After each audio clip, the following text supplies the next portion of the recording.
Hello, నేను మీ తాడూరి శ్రీనివాస్. స్వాతంత్ర దినోత్సవం ఎర్రకోటలో భారతదేశం యొక్క పతాకం ఎగురుతుంది.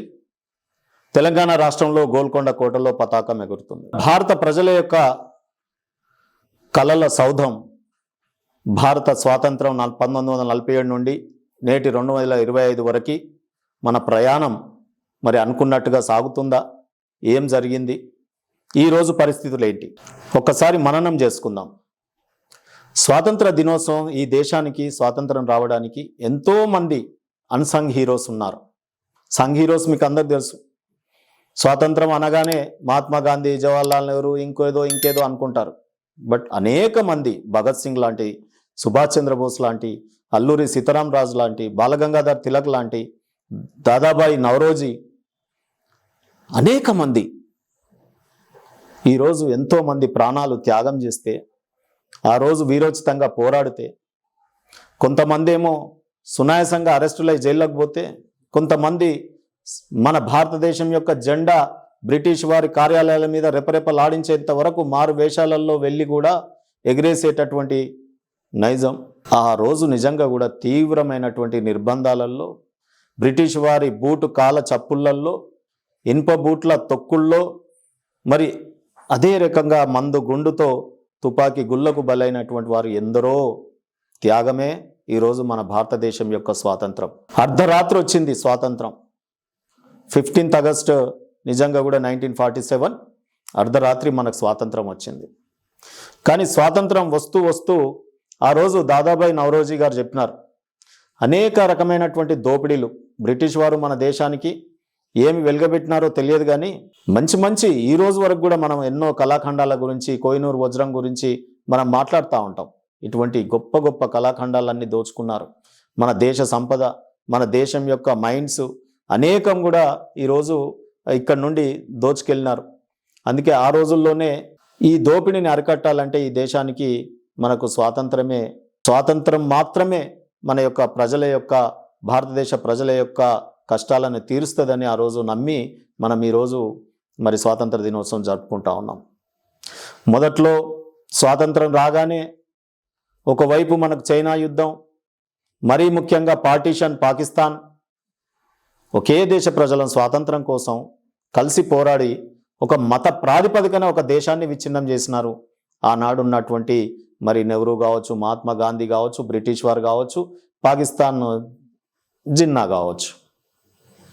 ఏం చేసినారు ఈ 5-6 పెద్ద మనుషులు? ఈరోజు దేశాన్ని వారి కోరిక మేరకు ఒక దేశాన్ని విడదీస్తే శాంతి పరుడవిల్లుతుంది, ఎవరి దేశం వారికి అవుతుంది.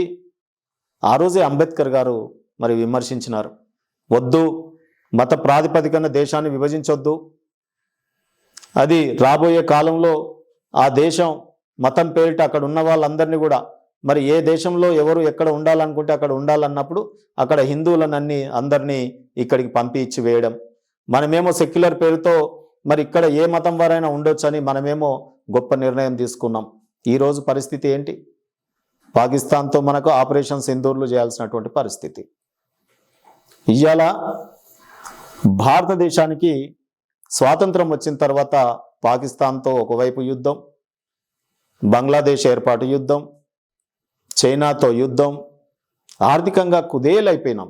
ఇందిరాగాంధీ గారి టైంలో కూడా వారు వ్యక్తిగతమైన పేరుకు ప్రాకులాడుతూ ఎమర్జెన్సీలు రావడం, వారి వ్యక్తిగతంగా రాజకీయపరమైనటువంటి జీవితాన్ని మరి జాగ్రత్తగా కంటిన్యూ చేయడానికి దేశంలోని ఆర్టికల్ 352ని ఉపయోగించి దేశంలో ఒక చీకటి అధ్యాయాన్ని లిఖించింది.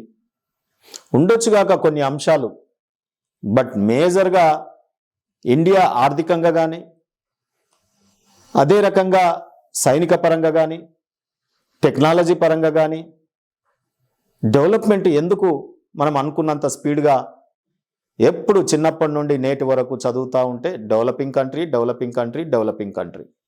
నేటి భారతదేశంలో డిజిటల్ ఇండియా ఈరోజు జామ పండ్లు గంపలో పెట్టి అమ్ముకునేటటువంటి వారు కూడా ఫోన్పే లాంటి సౌకర్యాన్ని ఉపయోగిస్తూ డిజిటల్ పేమెంట్ చేస్తూ ఉన్నారు.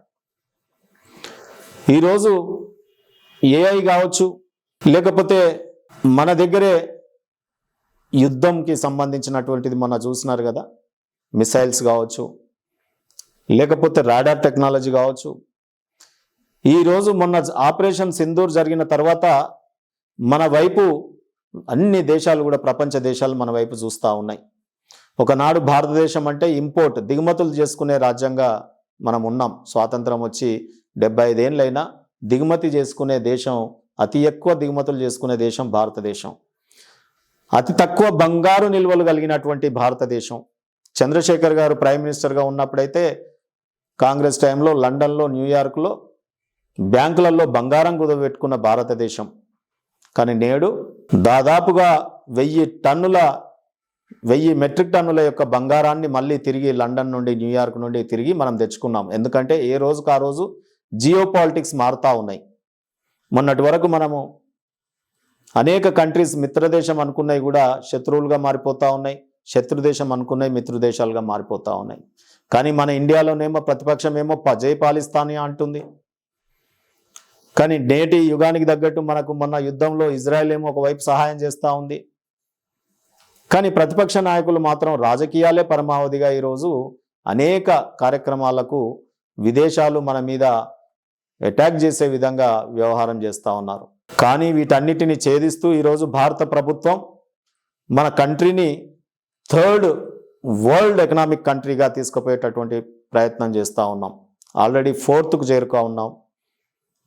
అమెరికా, చైనా తర్వాత ఈరోజు మనం భారత్ వైపు అందరు చూస్తూ ఉన్నారు.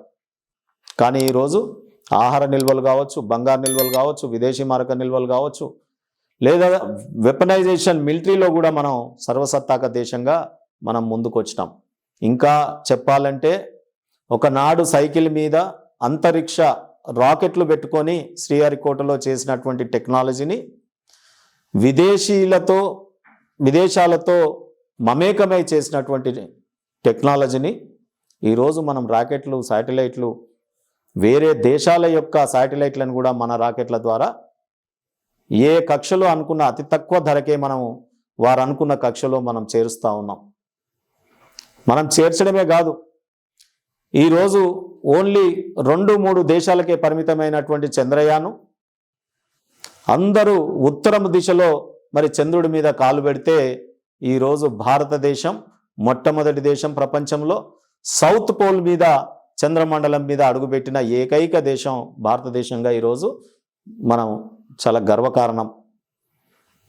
ఈరోజు 2025 నిజంగా కూడా 1947 తర్వాత అందరూ ఒకవైపు, భారత్ ఒకవైపు అనేది మన గగన్యాత్ర తెలియజేస్తూ ఉంది.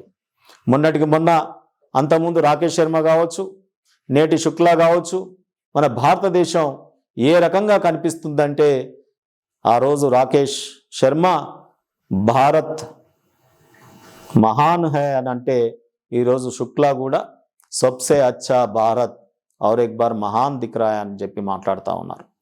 సో అందుకనే ఈరోజు ఆర్థికంగా పరిపుష్టిని చెందుతూ ఉన్నాం. మిలిటరీ పరంగా మనం సొంత అబిలిటీని క్రియేట్ చేసుకున్నాం. అదే రకంగా డిజిటల్ ఇండియాగా మార్పు చెందినాం. ఇవాళ ఎన్నో సిలికాన్ వ్యాలీలు భారతదేశంలో కూడా వస్తూ ఉన్నాయి. రాబోయే కాలంలో ఈ స్వాతంత్ర దినోత్సవం నిజంగా కూడా మరి కన్నుల పండుగగా మనం ఎర్రకోటలో మన ప్రధానమంత్రి జాతీయ జెండా ఎగురవేస్తూ ఉన్నప్పుడు మనం తిరంగా యాత్ర, దేశంలోని పౌరులందరూ, ముఖ్యంగా యువకులందరూ హర్ ఘర్ మే తిరంగా జెండా, ప్రతి యువకుడు ఈరోజు ప్రతి ఇంట్లో ఉన్నటువంటి పుర ప్రముఖులందరూ కూడా మన తిరంగా జెండాని ఇండ్ల మీద ఎగరేయవలసిందిగా మన ప్రధానమంత్రి పిలుపుని అందుకొని తిరంగ జెండా ర్యాలీలు చేయవలసిందిగా 15th ఆగస్టు ఓన్లీ పప్పు బెల్లాలు పంచుకునే పండుగ కాదు, మన తిరంగా జెండా మన ఆత్మ గౌరవాన్ని నిలిపే జెండా.